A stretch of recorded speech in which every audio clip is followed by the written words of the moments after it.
In 476, a boy emperor named Romulus Augustulus lost the West, but Rome did not really die in one day.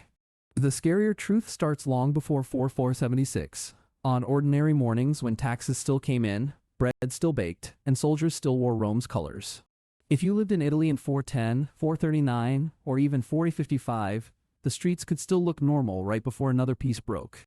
This story is not about one bad emperor, one religion, or one wave of migrants crossing one border. Most historians see a trap, built over centuries, where money, armies, politics, and pressure from outside kept crushing each other. By the end, the Western Roman state could not do three basic jobs any empire must do.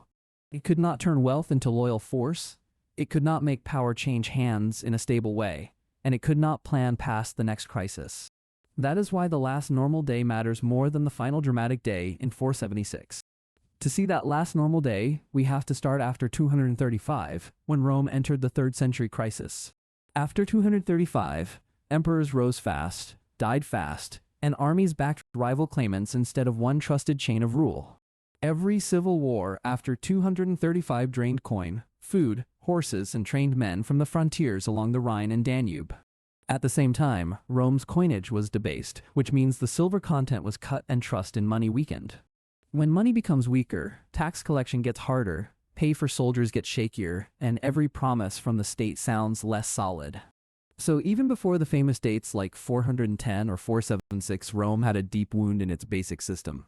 Diocletian tried to stop the bleeding after the 3rd century chaos with stricter rule, more offices, and harder control.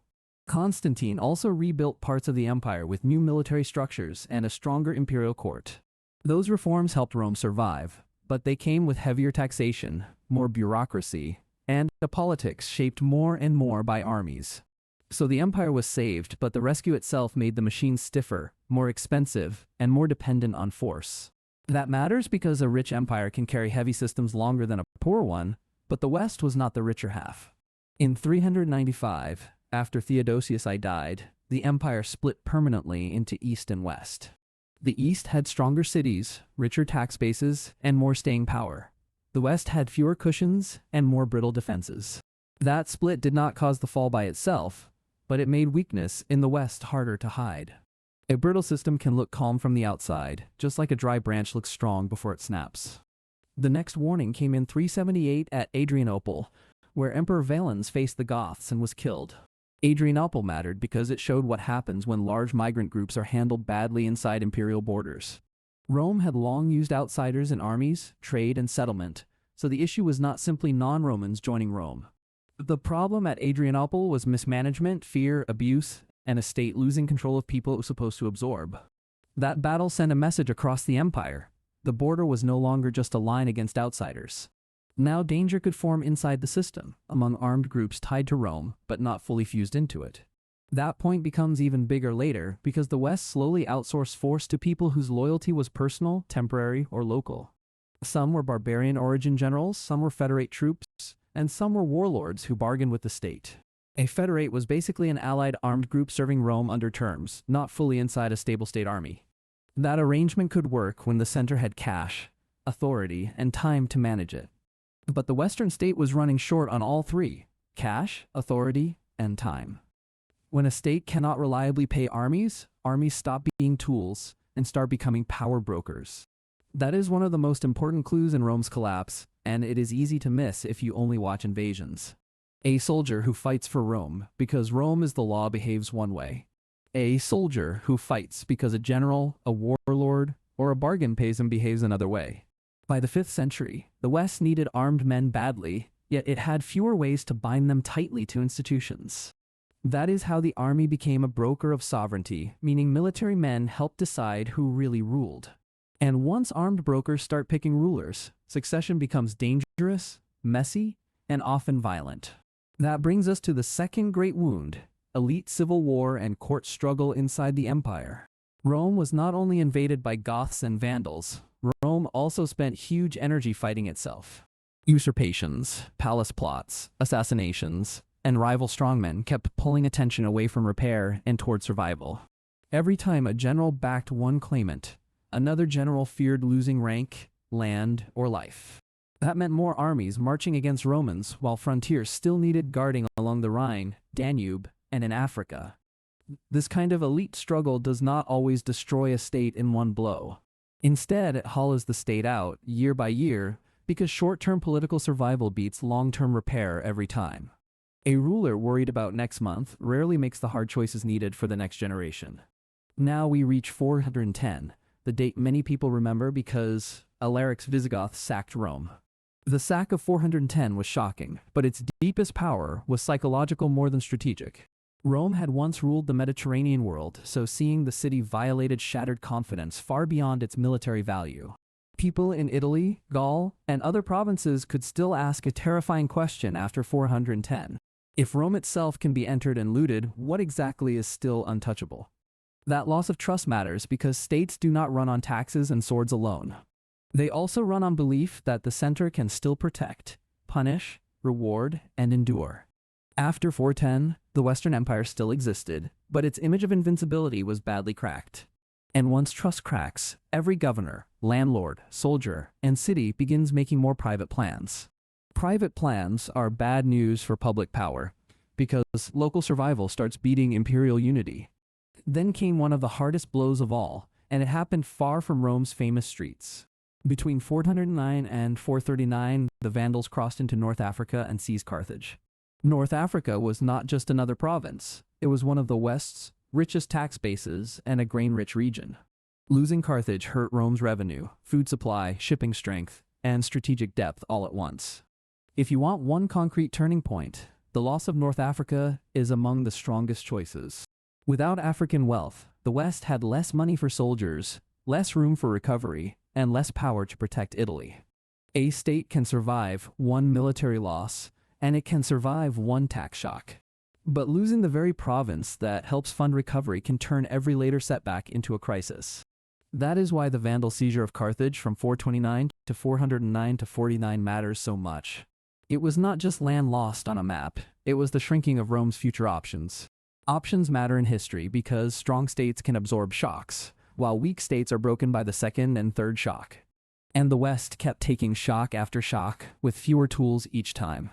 By 455, the Vandals sacked Rome again, deepening the sense that the old order was fading. A second sack told the Roman world that 410 was not one terrible exception. It suggested that the West could no longer secure even its symbolic center against repeated humiliation. Still, even 455 was not the full explanation, because the real collapse was cumulative. Think of a roof after years of leaks, rot, and storms. The final crack looks sudden, but the damage is old. Rome's late system also faced disease and climate pressure, though those were amplifiers, not a neat one-line cause. The Antonine Plague had hurt demographics earlier, and the Cyprian Plague weakened manpower and social stability. Later drought, cooling, and climate variability likely made agriculture harder and may have pushed wider movements near the frontiers. But plague and climate alone do not explain why the East survived while the West broke. Those pressures matter most when they hit a system already damaged by civil war, weak money, and split loyalty. That is why simple answers fail, even when they sound dramatic in a thumbnail.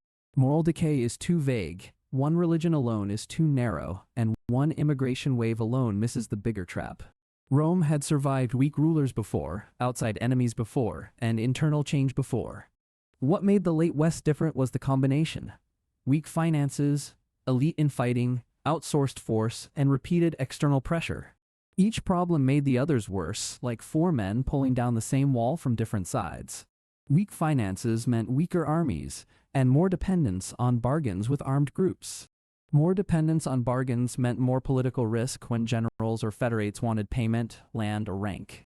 More political risk meant more infighting among elites trying to survive the next coup or succession fight. More infighting meant less focus on tax repair, frontier control, and long-term trust in the state. And repeated external pressure from Goths, Vandals, and others kept testing every weak point at the worst time.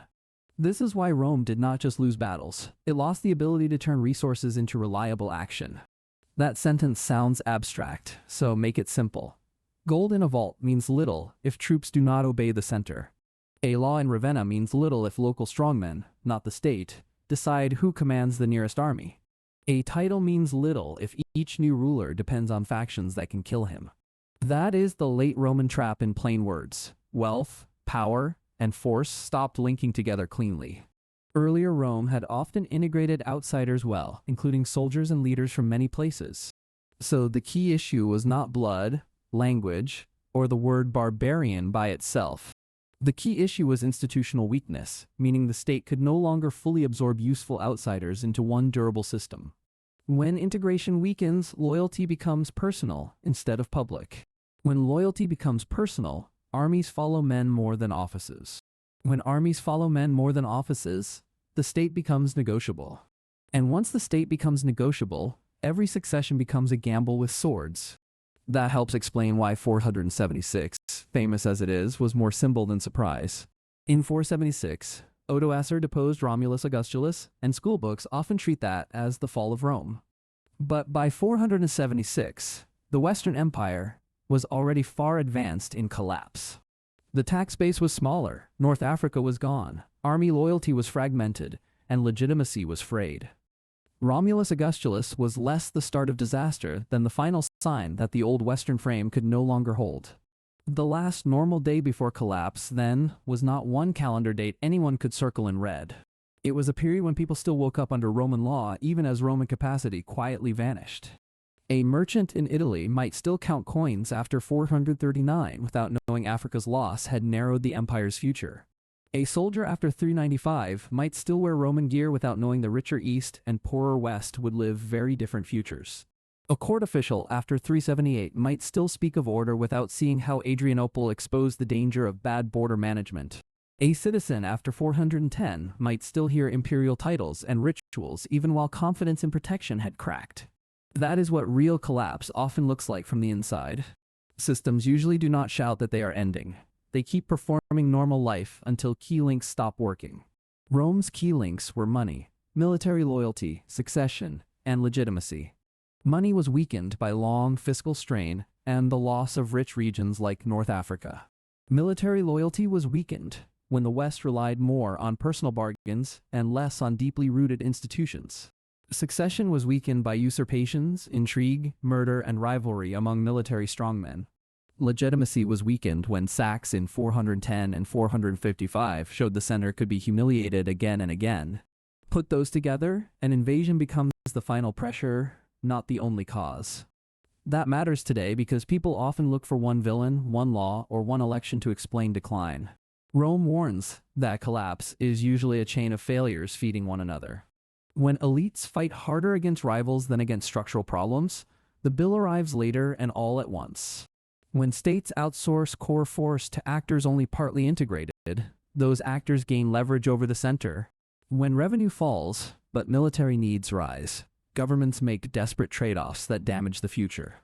When citizens lose trust in institutions, private networks start replacing public ones.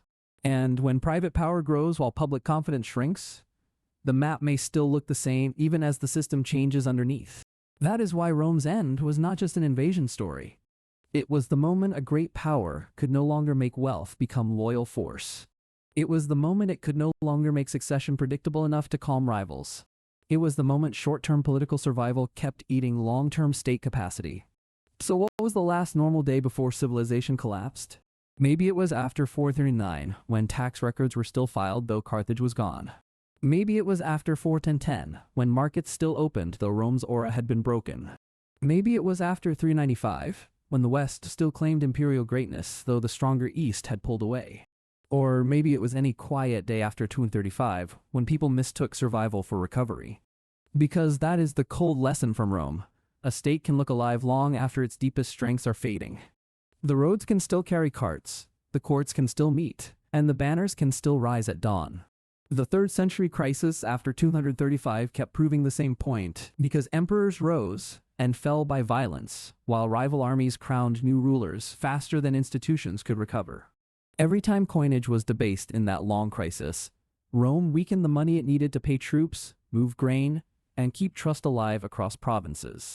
Diocletian and Constantine did rebuild order, but heavier taxation and a larger bureaucracy also meant the state became tougher, more rigid, and more expensive to maintain. At Adrianople in 378, Emperor Valens died fighting Goths, and that battle showed how dangerous badly handled Federate groups could become inside imperial borders. After Theodosius I died in 395, the split between East and West stopped looking temporary, and the poorer western half lost the cushion that the richer East still had. When Alaric sacked Rome in 410, the city still stood, but the shock told Romans that even the old capital was no longer beyond reach. The Vandal move into North Africa between 429 and 439 hurt even more than one sack, because Carthage had been feeding both tax rolls and grain ships. Without North African revenue, the West had less cash for armies, less grain for security, and less room to recover after one more failed campaign. The sack of Rome in 455 repeated the message from 410 because symbolic humiliation kept arriving while real military capacity kept shrinking. Environmental stress also mattered, but as an amplifier, because plague, drought, cooling, and climate swings made weak systems break faster instead of creating collapse from nothing. That is why moral decay alone is too easy, and why one bad ruler, one religion, or one migration wave cannot explain a breakdown that unfolded over centuries. Rome had integrated outsiders for generations, so the core issue was never simply foreign soldiers. It was a Western state too fractured to turn service into stable loyalty. By the time Odoacer removed Romulus Augustulus in 476, the real emergency was already older. Succession was chaotic, force was for sale, and public authority had become negotiable. The last normal day before collapse is scary because it still looks ordinary, even while tax weakness, civil war, and outsourced force are quietly teaching the state how to fail. But if taxes no longer buy steady force, if armies no longer obey offices, and if rulers fear rivals more than ruin, the end has already started. Rome's collapse was slow enough to feel normal and deep enough to change the world. If you want the next chapter, watch the story of the empire that survived in the East, because Rome did not fully vanish in 476.